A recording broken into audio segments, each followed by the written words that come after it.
El Dr. Fuglie trabaja en el Economic Research Service del USDA en Washington, D.C. Se ha especializado en la economía del cambio tecnológico y la política científica. Durante 1997 y 1998, el Dr. Fuglie trabajó como economista de alto rango en el Consejo de Asesores Económicos de la Casa Blanca. El Dr. Fuglie también pasó 10 años en el Centro Internacional de la Papa en Indonesia y Túnez, donde encabezó el programa de investigación en ciencias sociales del CIP y fue representante regional del Instituto en Asia. Keith Fuglie nos presentará Contabilidad para el Crecimiento Global de la Agricultura.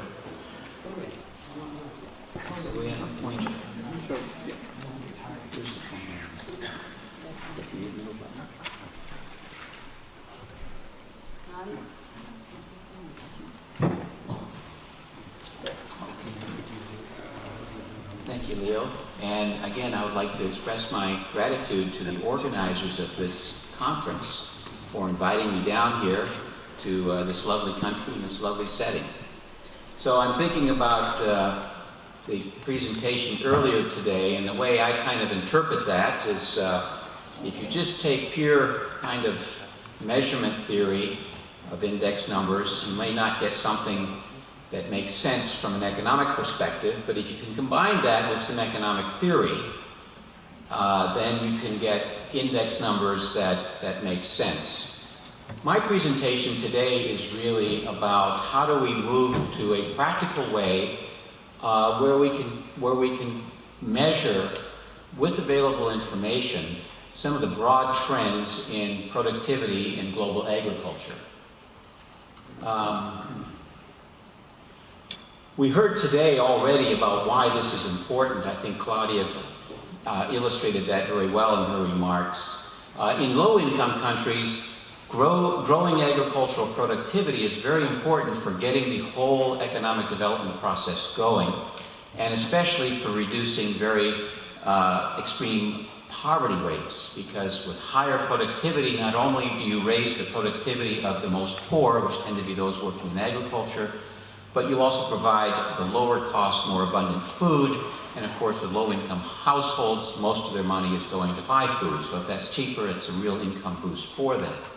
In middle and high-income countries, raising agricultural productivity is still very important.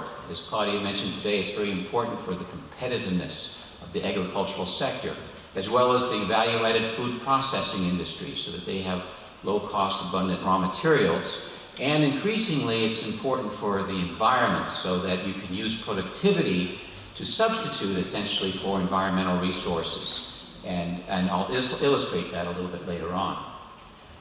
But here's some broad trends in two measures of productivity: single factor productivity, land productivity on the vertical axis, labor productivity on the horizontal axis, for major regions of the world. So this is the trends going up this way over the last 50 years. And the gains in labor productivity have been especially impressive for just about every region of the world, with the exception of sub-Saharan Africa, where there's been very little gain in labor productivity, and that happens to be the region that has remained the most food insecure, with the most highest level rates of poverty prevalence, and the low agricultural productivity is one primary reason for that.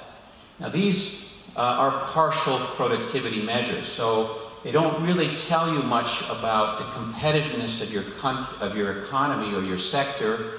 They don't tell you whether you're able to reduce costs of production, because of course you can raise output per land by using other inputs more intensively. You can get more output per worker by substituting capital for labor. So what we would like to do, and this was what Chris's talk was this morning about, was go to a measure of total factor productivity as a pure measure of how you're really increasing the ability of transforming your whole land, labor, capital inputs into outputs. So it's really how efficient, the average efficiency of your sector.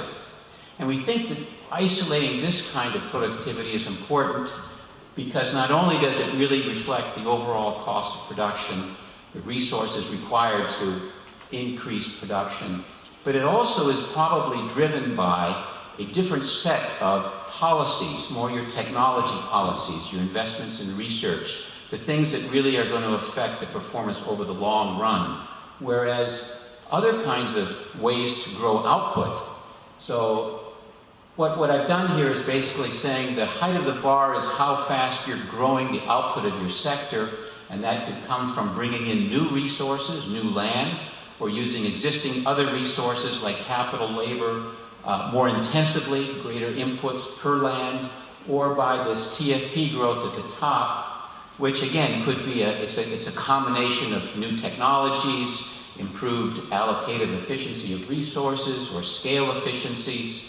All of those things that are raising the overall total productivity of the land, labor, capital inputs. Now, I think maybe one way I might disagree a little bit with Chris is I think that the market forces, our typical economic models on, for example, the role of prices, are really driving the bottom two things. How many, because farmers taking technology as given will respond to market forces. If prices go up, they'll use more inputs. Prices go down, they'll use less of those. Whereas TFP, I think, is really a longer, more sustainable type of growth that's really more driven by technology policy and also this what we call an enabling environment, which is basically how well or how easily farmers, producers can access technology and adopt it in an efficient way. So input intensification or land growth, there you run in quickly to diminishing returns if you don't change technology. Whereas TFP growth is a way that you can sustain growth over a longer period.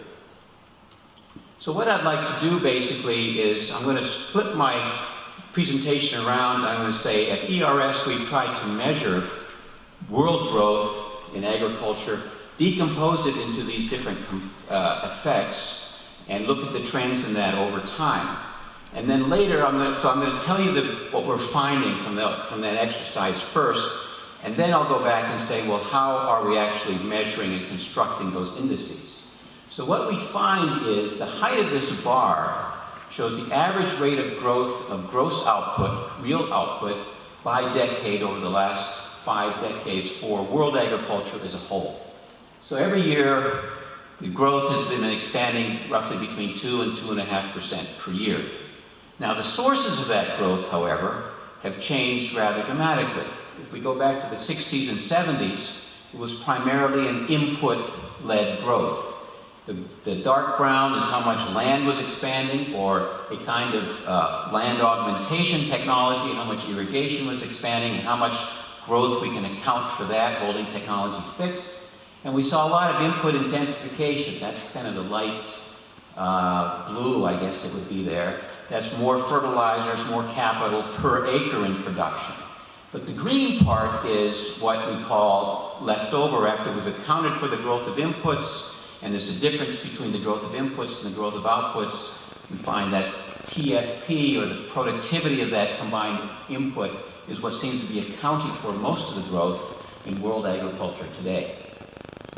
So we've been able to continue to grow agriculture, but growing inputs at a much less intensive rate than in the past. Now, if we break this trend out for broadly between industrialized countries and developing countries, we see a couple of interesting patterns. In industrialized countries, we see total inputs in agriculture shrinking. So that's negative. Less land, less labor in agriculture. And yet we see output continuing to grow, all due to raising the productivity of the resources that are remaining in agriculture. So it's been a real resource savings phenomenon. Now, output growth has fallen from about 2% to under 1% today for industrialized countries. But of course, demand growth has also slowed down because of lower population and high income levels, so not much per capita change in food consumption.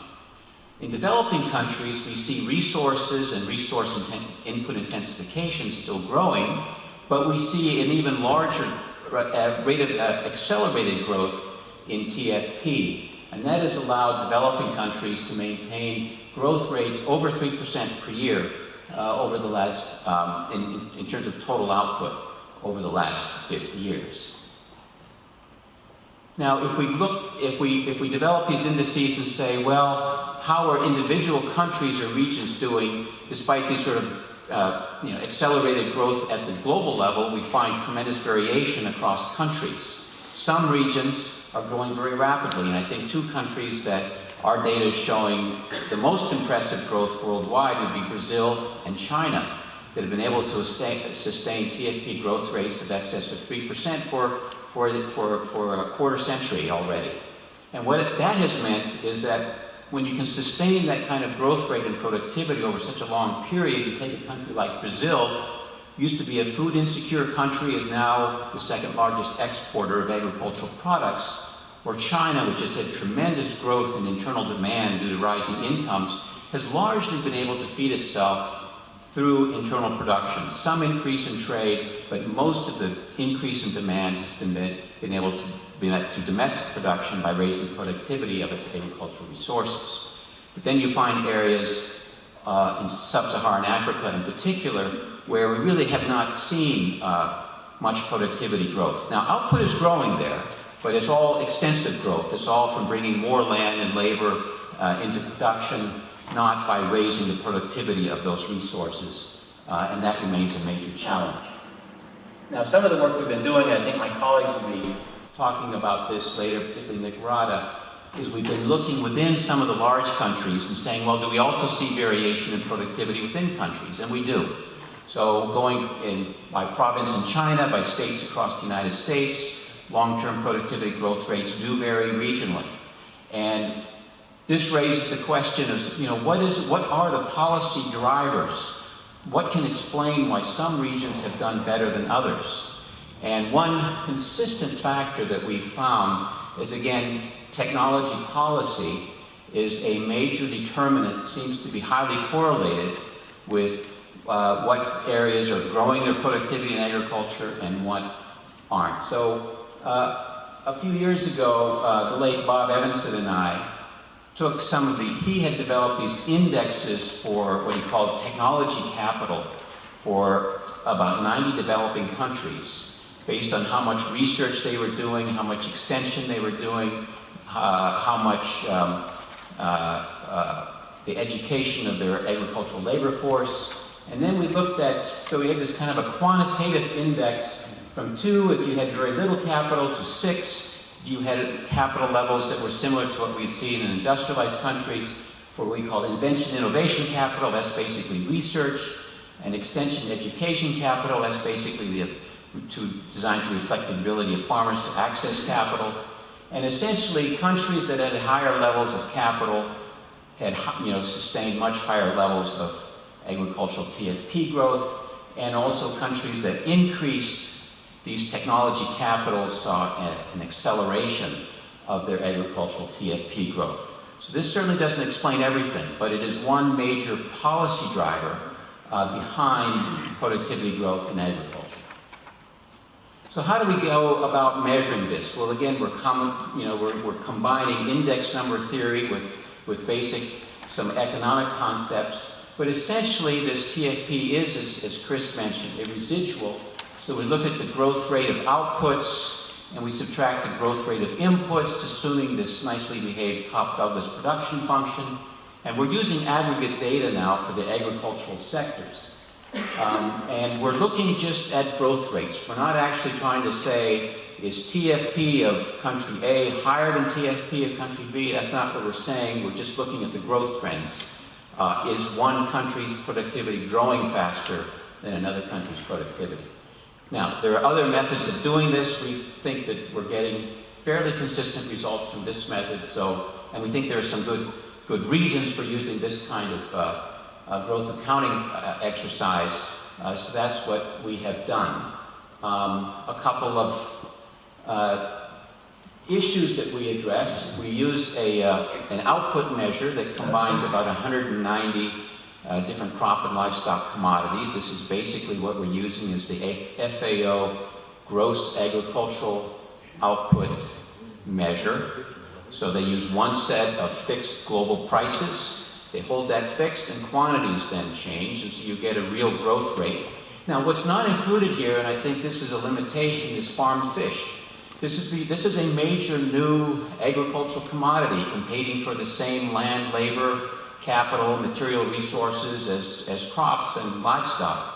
But it's not included in this. And I've worked on a couple of different countries. Here I looked at Indonesia and Egypt, and I just said, well, how fast has output been growing if you include farmed fish versus if you don't? And you can see, particularly over the last decade or two, it's made a big difference. So in the Nile Valley of Egypt, you find a lot of fish being raised in canals and lakes and in fields, which is basically raising the productivity of those resources. And in Indonesia as well. This does not include marine fish, or what we call fish capture, but just what's being raised on the farm. In Egypt, fish production raised on farm is now as big as poultry grown in that country.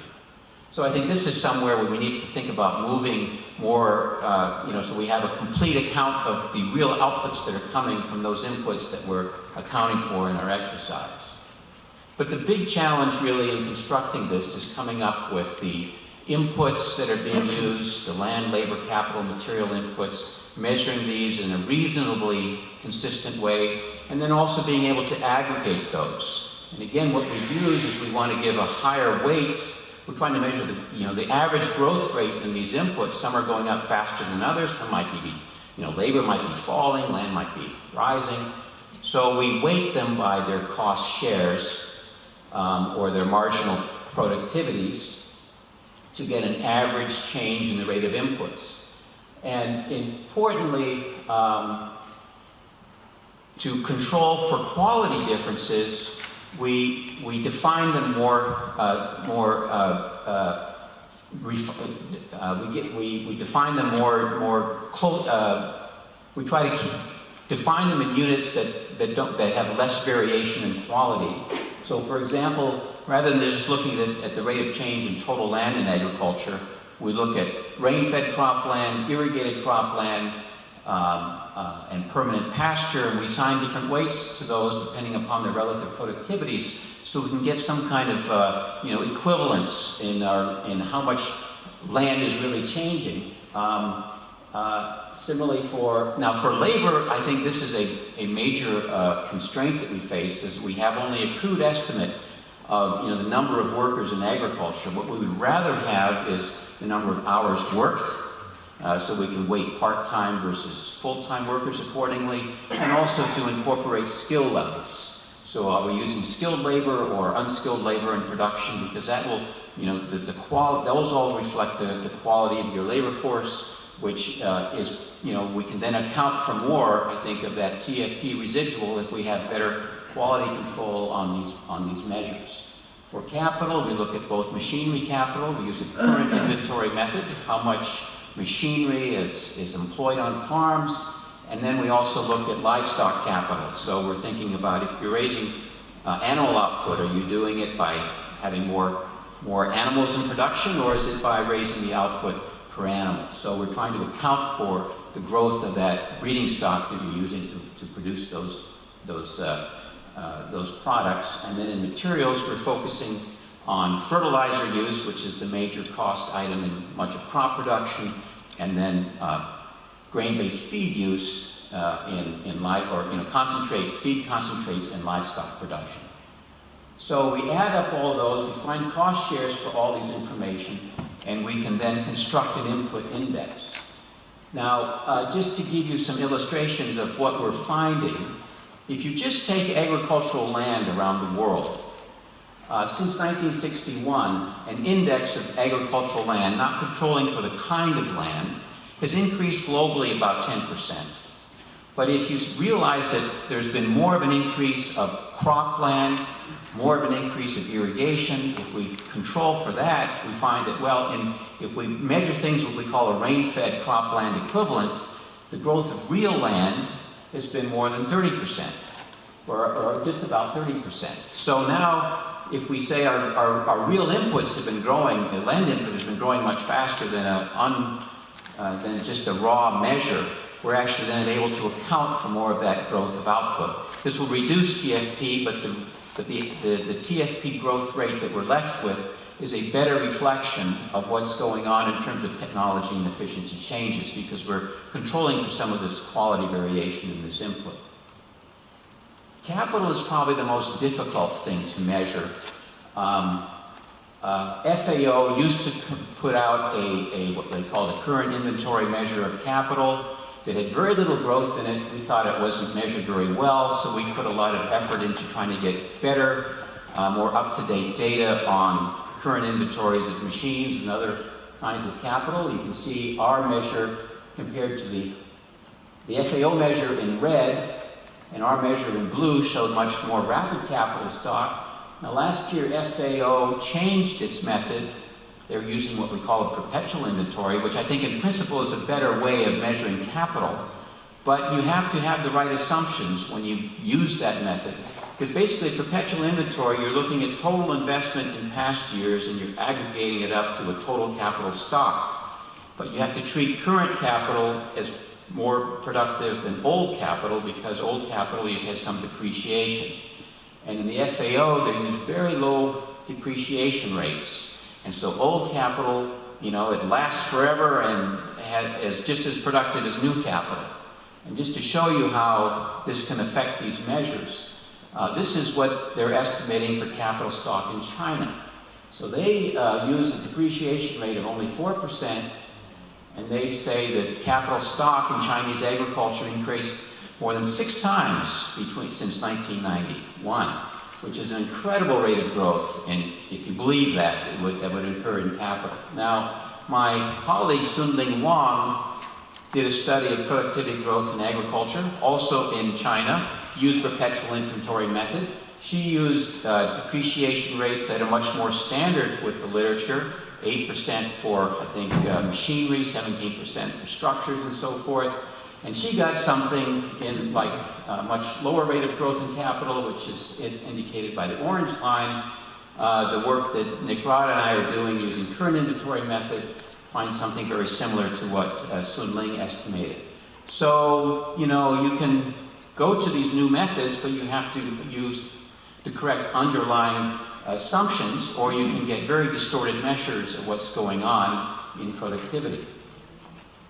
Similarly for labor, this I mentioned, we're just trying to get head counts of how many people are employed in agriculture. And the old FAO estimate that they used to publish, they don't publish anymore, is in red above. This is the global total. We've gone more to using national statistics on labor, so we've got something in the blue line.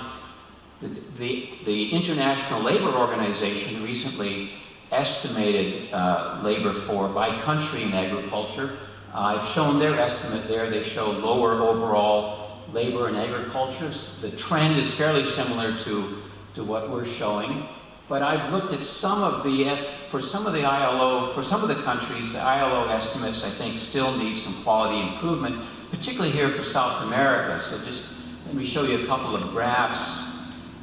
This is for Argentina and Chile.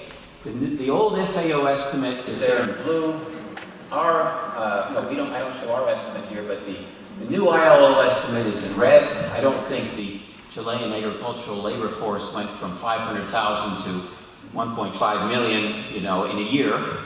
So I think that they're splicing together different kinds of labor force surveys, some that include agriculture, maybe some that don't, and so they're kind of comparing apples and oranges. There's another, the Groningen and Growth and Development Center in the Netherlands has, I think, done a more careful job for a number of countries, and I've shown their estimates there, but I think are a little bit more reasonable as to what's actually going on. So there's efforts to improve these data. I think there's still some work that needs to be done. So we're kind of trying to take advantage of these advances as they occur, but not just adopting ILO or UN numbers without scrutiny. So animal feed is something we put a lot of effort into because that's typically left out of these studies of international productivity because the data isn't readily available. So what we do is we went to the food balance sheets or the commodity balance sheets for every country, and we look at all of the different crops and livestock different crop commodities, or fish meal, or all the kinds of things that are going into feed. And then we aggregate them based on their energy and protein content. And you can see that it makes a big difference.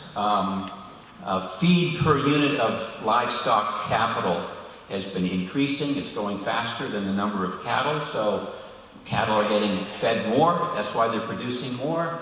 And there's also protein has been rising faster than energy, and that's part of what's driving increased livestock productivity, is this higher quality feed, as well as other changes, of course, that are taking place. So we combine all these, plus then I'm just showing how we're pulling together the estimates of cost shares for aggregating land, labor, and capital. So we're going to countries and looking at productivity studies in those countries that tell us what share of costs are in land, labor, and other things. And we don't have that information for every country, but we have it for most major countries. And then we just assign, we estimate what we think it is. So for example, for South America, we have cost share estimates from the Brazilian censuses, and we just assume that those cost shares are roughly representative of other South American countries. It would be much better, of course, to have information from those countries, from surveys in those countries, but this at least gives us a starting point, an approximate way in which we can start aggregating up these global trends in productivity. And I think one reason that it makes sense perhaps to do it this way is that if we look across these cost shares, we see some patterns emerging. So in low-income countries, like Indonesia and Africa, most of your costs are in traditional inputs, land and labor. And then the major capital input is this livestock holdings. As countries kind of move up the development ladder, they start using a lot more purchased inputs. They start buying machinery, buying fertilizers, and then those become a bigger share of the costs. And so in the UK and US, your material inputs are 40 to 50% of your total costs. And if we look at Brazil over time, or a country over time as it develops, we see those purchase inputs taking up a larger share of costs. And so we can then use these chained indices that Chris referred to earlier to account for these changing structure of agricultural production when we construct these indices. So let me just wrap up my remarks with some conclusions. I think it is possible to use FAO data augmented with other sources when we have them available to at least get some approximate ideas of how productivity is trending in the world economy. And these estimates actually show that TFP is accounting for an increasing share of global agricultural output. But this has primarily been driven by productivity growth in some of the large developing countries. There are many parts of the developing world where productivity is growing very low, if at all. One of the big contributing factors is investments in what we call technology capital. R&D investments seem to be required even in mid and small-sized countries. Even if you're just adapting technology developed elsewhere, you still need that research and technology capacity to figure out what makes sense for the needs of farmers in your particular area. And I would just, caution though that all of these estimates really exclude environmental inputs in production, because really they focus on, market-based inputs and market-based outputs. And so if you are using up environmental resources, mining groundwater or eroding soil, it could be, or if the climate is changing, that could be threatening long-term productivity growth. And so far, these kinds of measures have largely excluded those kinds of non-market inputs that aren't valued in the marketplace that may have significant social value. In other words, be scarce be a real scarce resource. And so what we're actually measuring when we measure TFP growth, again, is something that would include technological change, but it could be partially being offset by environmental degradation or environmental improvement, because both of those things could be then, affecting the overall efficiency, the average efficiency of your agricultural system, and So what we're measuring is something that's really it's really capturing all of these things going on, and it would be stronger, we'd have more sort of analytical, more policy useful results if we could actually identify more carefully how much of this growth is due to changing environment, or how much is the changing environment constraining growth. And so, as we go forward, if we can actually come up with the kind of empirical approaches to incorporating more directly some of these environmental factors into these productivity statistics, I think it'll give us a more robust measure on sustainability of long-term agricultural growth.